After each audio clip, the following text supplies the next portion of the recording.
The Consumer Electronics Show in Las Vegas, where the latest and greatest in tech comes to show off. It's a golden age for consumers because we are now so used to the idea that we get better and cheaper products all the time.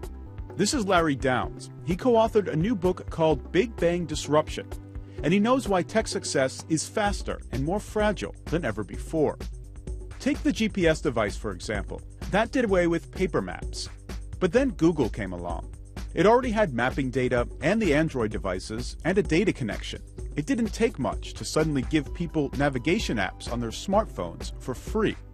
And when they arrived, millions of people had them in a matter of weeks or even months.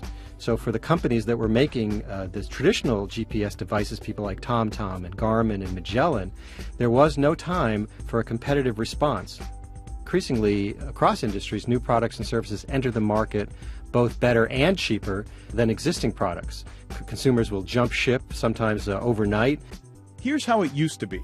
New technologies enter markets in kind of a bell curve. You get some early adopters, and then you get a nice, segue into mainstream markets, traditional, regular consumers. This meant companies could take time to get things right. Take, for example, that slow evolution of the personal computer. What's happened is that bell curve has been kind of squashed and stretched at the same time. And so within a matter of maybe months, you've pretty much got the whole market you're ever going to get has adopted that product or service already.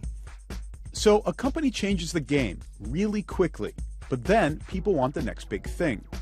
And it happens faster all the time. Yeah, once you've done it, you can't sit back and start collecting royalties for the next 100 years like maybe they used to do in the old days. You need to be ready to be disrupted yourself. Take Microsoft's Kinect device, which allowed people to control their gaming console through movement. And the market loved it. It was sold by the millions almost immediately. But very quickly, of course, everybody who had an Xbox 360, pretty much had a Kinect. The market was saturated, so Microsoft opened up the software, allowing developers to create non-gaming uses for the device. Microsoft disrupted itself.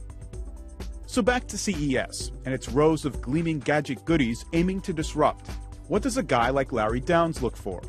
I'll head for the edges, and what they're doing may not be ready yet, but you can sort of see the potential in their eyes. Those are the ones then I'll start to watch as the next year unfolds.